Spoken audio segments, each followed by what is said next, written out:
I'm a vegan fitness coach and founder of fitvegans.com, the best online vegan fitness coaching service in my humble opinion. In the past, I've been a manager of 5 fitness centers in Zurich, Switzerland, directly supervising about 40 trainers and coaches.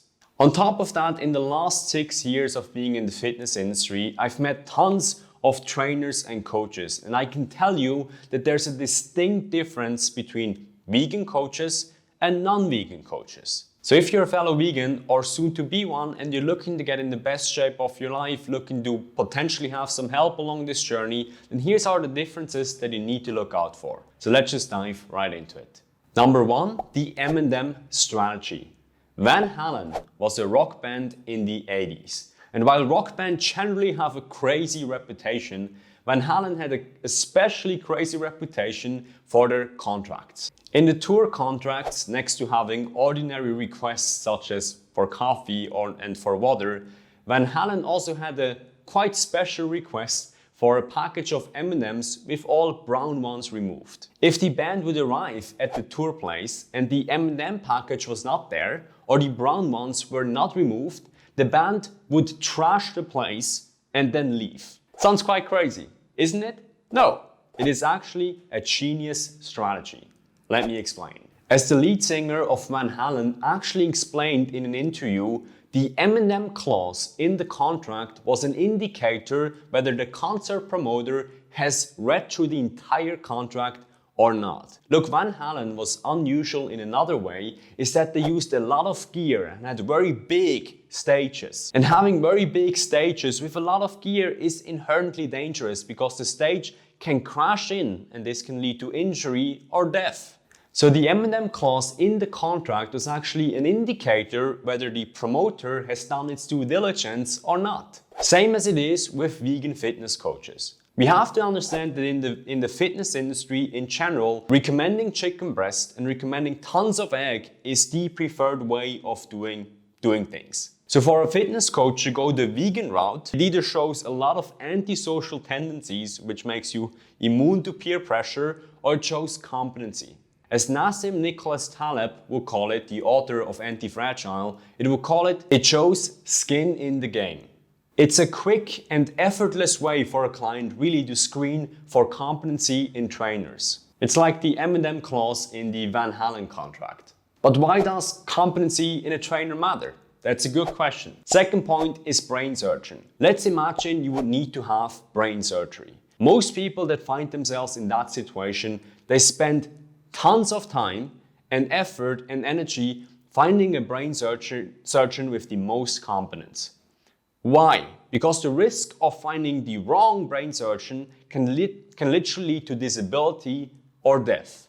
So what are the risks of working with a less competent trainer? Well, they're not disability or death, but they're still quite severe. Number 1, a lack of seeing results. This can then lead to you questioning your ability to get in shape in the first place, which can then dampen your self-esteem, your self-belief, and your self-confidence. You are consciously and unconsciously realizing that you're not getting closer to your goals, no matter what you try.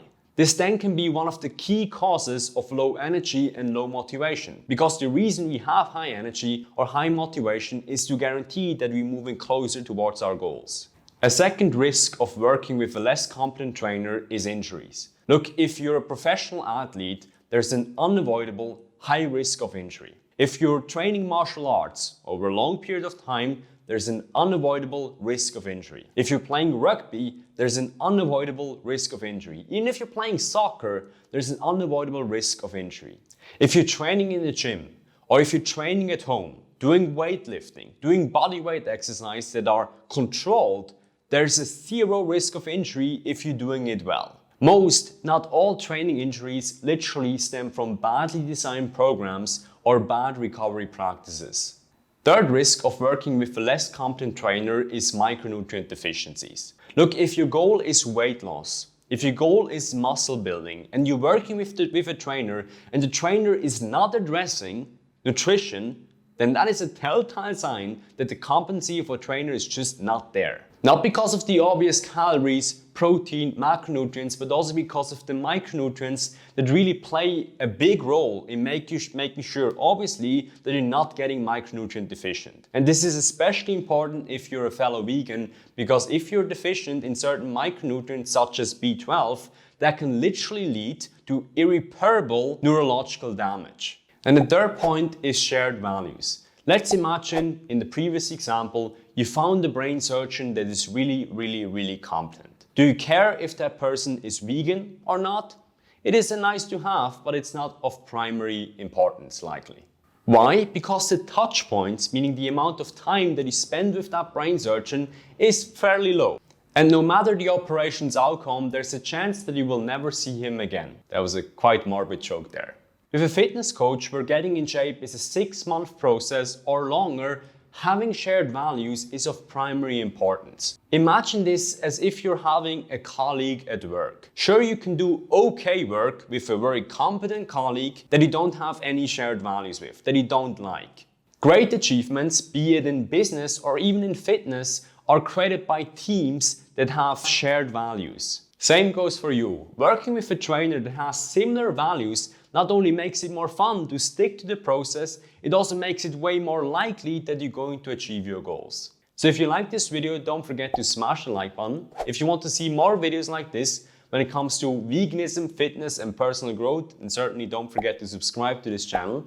And if you want to get coached by me, I told you there before a little bit of what I'm doing on a regular basis, but I'll leave a link in the description or in the first comment where you can learn more about what we do there at fitvegans.com. So feel free to click that link, and if it piques your interest, you can schedule a free call with me. So talk to you soon or see you next time.